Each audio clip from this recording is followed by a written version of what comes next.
All right. Well, good to be back a little past the halfway point of spring ball for us, and had a lighter week this week. This was our only practice of the week.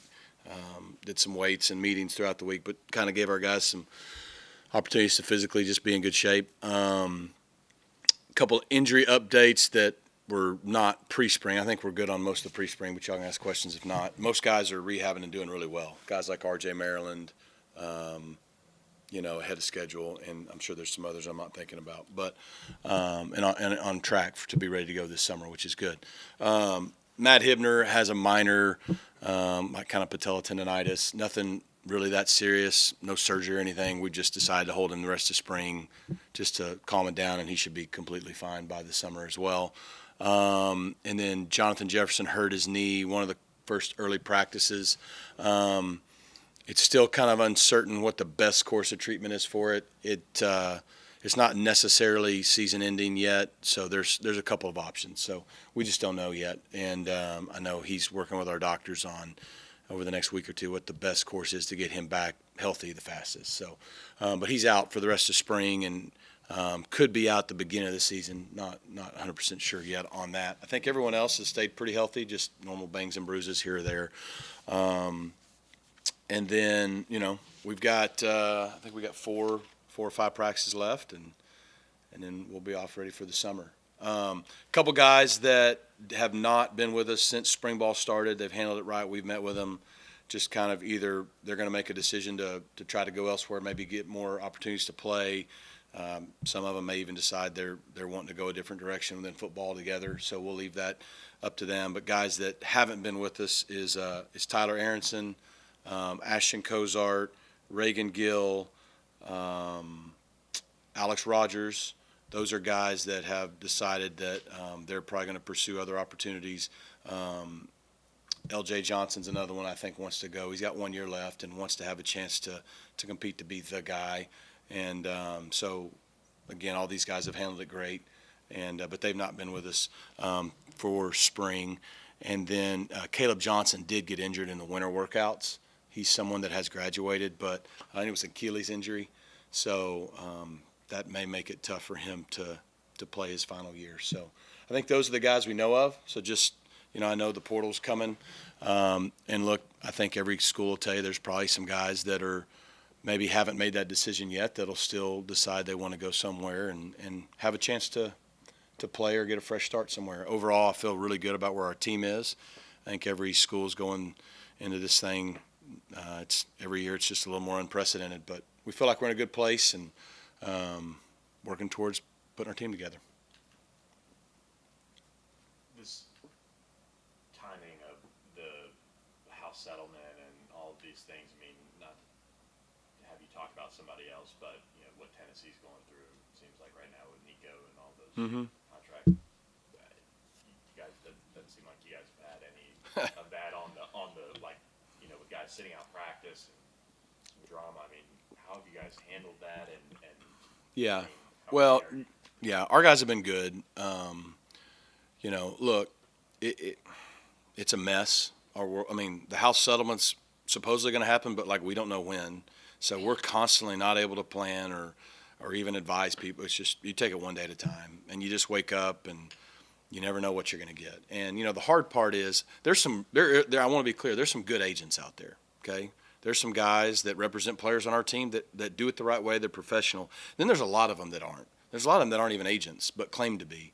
There's a lot of lying going on. There's a lot of guys that'll call people on teams and say, I guarantee you this much money just to get them to go in the portal. And that ain't true.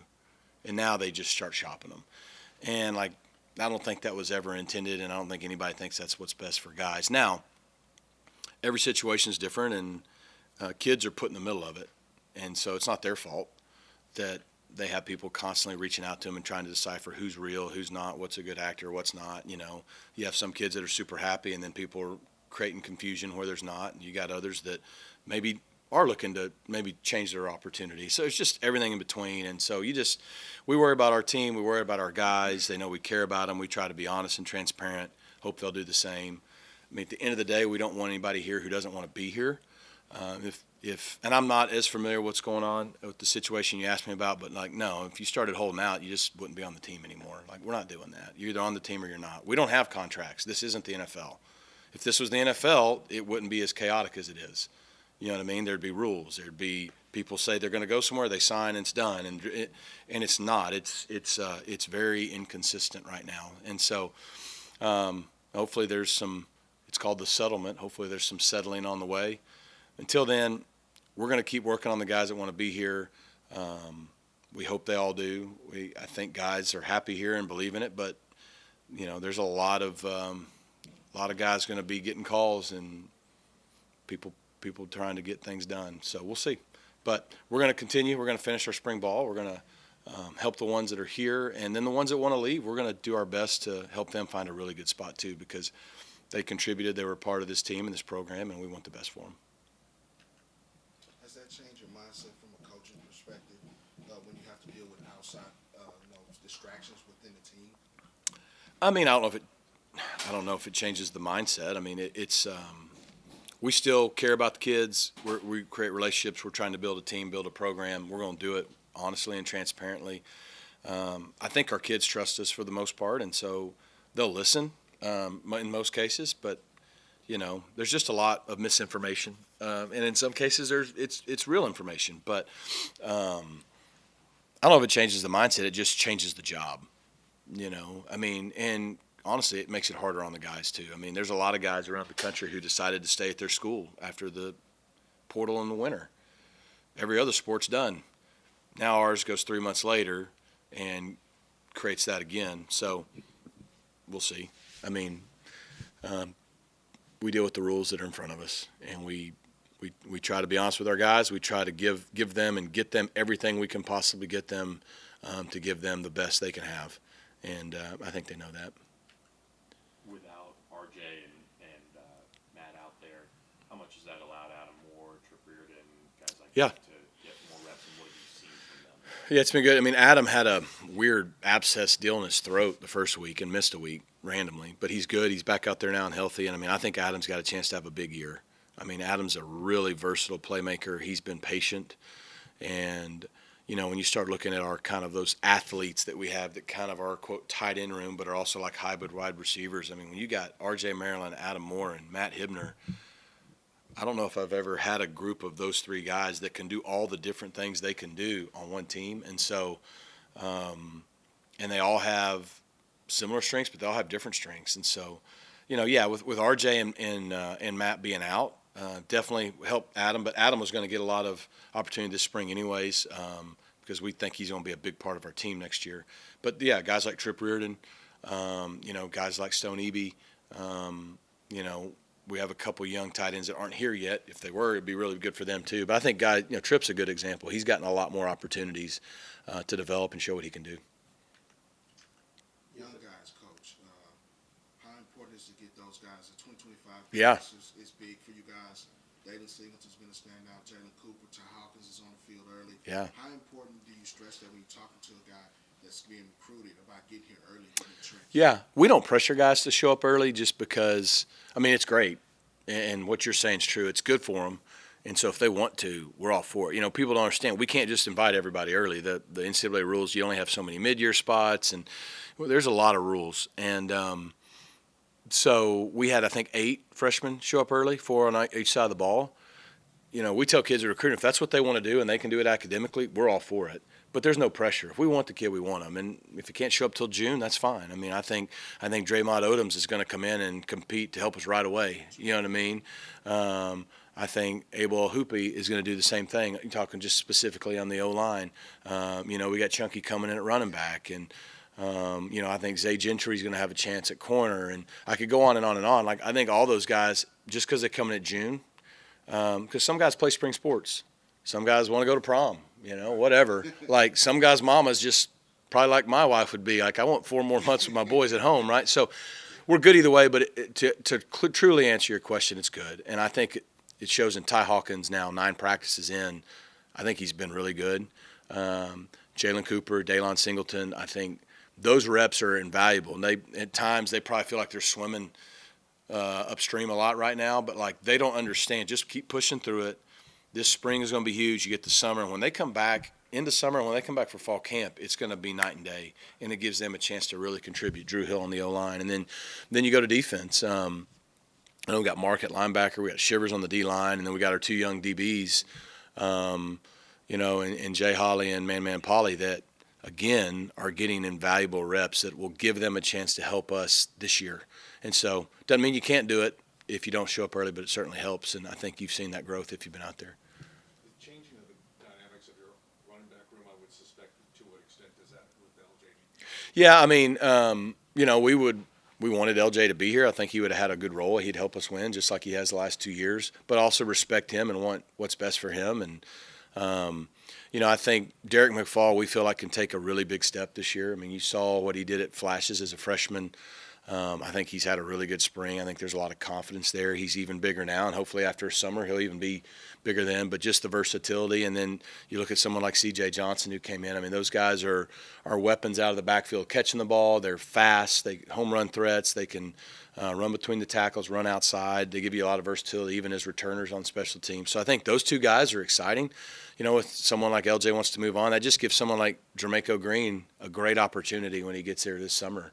Bigger back, physical, and then now it may, we'll see what's out there. We may need to add a piece just for depth that we wouldn't have had he decided to stay, and I think there'll probably be plenty of options for that. But we feel good. Now we're younger, and we probably need, to add a number here or there just for depth. But I like the guys we have. Do you think you would, if you did look at that, would you say, do we need to get a short yardage back? Like if we have a 3rd and 1, do we need to get somebody like Yeah. Do we have the confidence of using McFall or CJ? It's not that we don't have confidence in those guys. We do, and they probably will. But, yeah, I mean, it would make sense to say, okay, you got guys that are home run threats. They can catch the ball and do all these other things, but they're not bigger backs.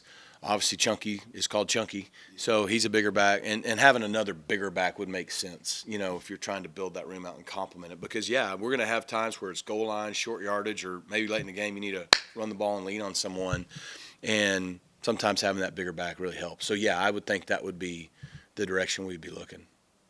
How important is this kind of stretch run of spring to really take what you guys have done in the first half and see them really take the next step going into the summer? It's important from team chemistry, continuing to build this team's identity, who we want to be. I mean, spring ball's still weird because until the portal closes, we don't know who's on our team. We think we know, and then who knows what happens in the next 2 weeks. So today's Friday, so 2 weeks from now at midnight, we'll know, okay, spring ball have ended and we'll know. And so we're trying to work on what we know we need to do in general, and it's, the identity, the foundational fundamentals and things that are important. Trying to create that edge for our team and hope those guys are still going to be a part of it. But it's hard to give spring ball too much importance nowadays because, as a coach, if you're healthy and everybody stays on your team, you're happy. And so I do think it's helpful and we'll get something out of it, but we're really just trying to wait and see who's on our team. And then once we know that, now we can go into June and, we get a little more freedom in June now to do some almost OTA type things. And that's when we can really, at least from a schematic and some of those things, try to get everything in front of them ahead of fall camp. You talked about it a little bit, but in terms of what you guys lost last year regarding, senior leadership and veterans, how would you say some guys are stepping up locally as leaders? Yeah, I mean, we lost a lot of really good leaders. When we had 21, 2, 3, whatever it was at our pro day, and all of them were, majority of them were real strong contributors to the team, not just on the field, but as, the intangible aspect of leadership. There's a lot to replace. I do think we have a good kind of core group returning, which is helpful because we got a lot of new faces, particularly on defense, but really everywhere.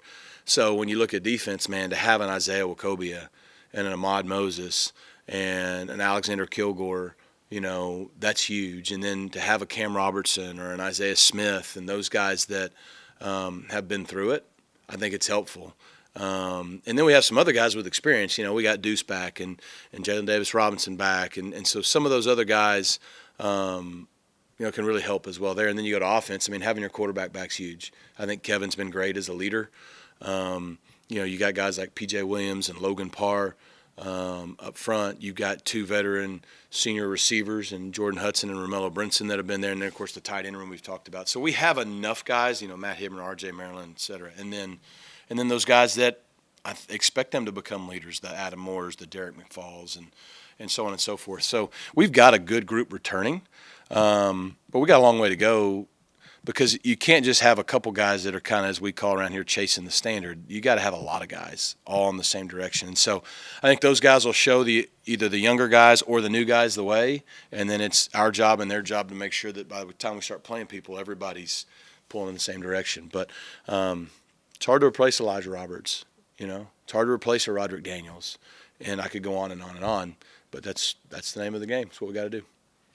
When you look at the secondary, you've got key guys like Ahmad, Zay back, you've got Deuce who played a lot, Yeah. Taylor Davis Robinson. But what have you seen with that competition, especially at like nickel, where you lose CJ and you got Kyron and Lamadrick? Yeah. It just seems like a lot of competition opportunities. Yeah, I'll use the word potential, and potential just means you haven't done it yet. So, but I think we have the potential to have a even in a more improved back end than we did a year ago. I mean, I think we got a chance to be better at corner. When you look at, you got Deuce and Smoke coming back, played a lot for us. Speedy Nettles is now a year further along. Marcellus should be healthy soon, a transfer. And then we like our freshmen, Jay Holly and Zay Gentry. So, I think we have a chance to be better and deeper, longer and faster there. And then, still having 2 of your 3 returning starters at safety. I mean, losing Jonathan McGill and CJ, they were really good players for us, but Zay and Ahmad kind of stabilized that thing. And then, whether it's Kyron Chambers, Lamadrick's been playing nickel some. We got our freshmen, Man Polly, and we got some that aren't here yet. I think JMJ's been out. He should be back by the summer. He's one I probably forgot to mention. But, I think we got a chance to be deeper and maybe even all around a little faster and more athletic. So we got the potential. The offensive line, I mean, you have some key pieces back. Yeah. You brought in some guys that seem to plug in well.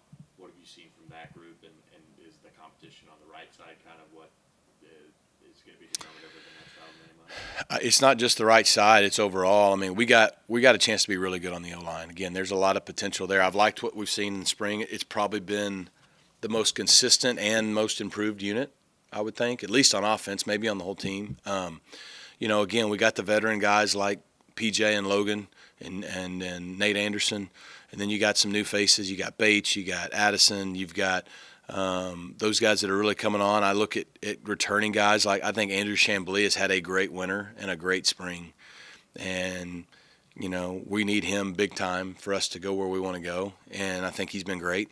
Savion Byrd, I think, is improved, and so I think we're all improved everywhere, and we're deeper, and that's not counting a couple freshmen coming in, a Zion Nelson who should be healthy by summer. I mean, I think we've got that units. They're playing well together too. So at this stage in spring, that's pretty cool. So I think we ran the ball better, we protected it better, and Garen's got that group playing well together. What have you seen from Kevin in the first half of spring, and Yeah. have you met any of the things that you guys want? Yeah, Kevin's been great. Kevin has had moments where he does those plays that Kevin does where you just go, wow. And then he's had some moments he'd probably like back, but I think overall he's been good. Physically, he's good.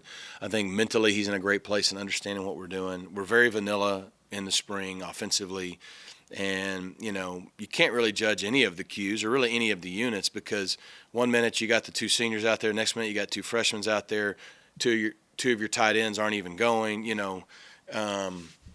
So, I've always felt like you really don't judge the QB per se until he has all his weapons around him, they're healthy, and we're kind of trending in that mode like we will be when we get to fall camp. Good news is I think when we get into June, we'll have just about everybody at least been able to do what we're doing, so we can really start to get that continuity. That's where they'll get those improvements. But I think Kevin's been great. I think his attitude's been great. His leadership's been great.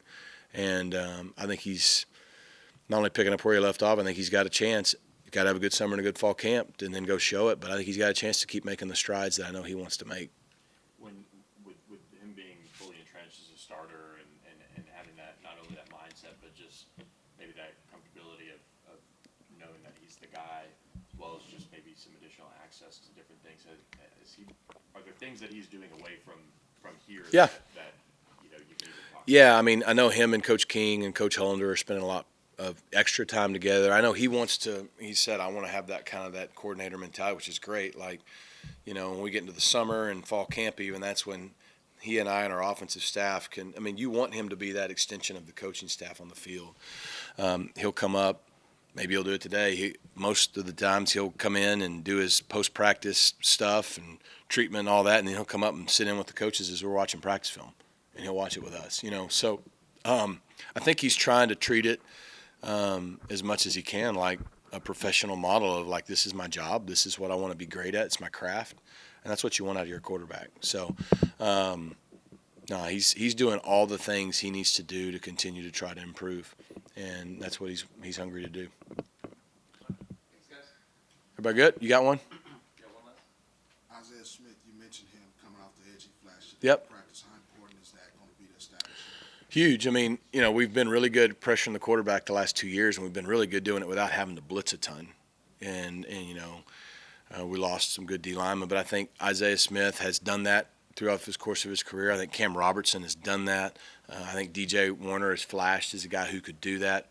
Billy Walton is starting to really develop, and he's getting bigger and more explosive. So, but Turbo in general, I mean, he's been doing it for 3 years, and that's the key. Can you create pressure on the QB when you need to? And the more you can do it without having to, blitz a ton, the better it is. And so it's good to see those guys, going back and forth with our O-line.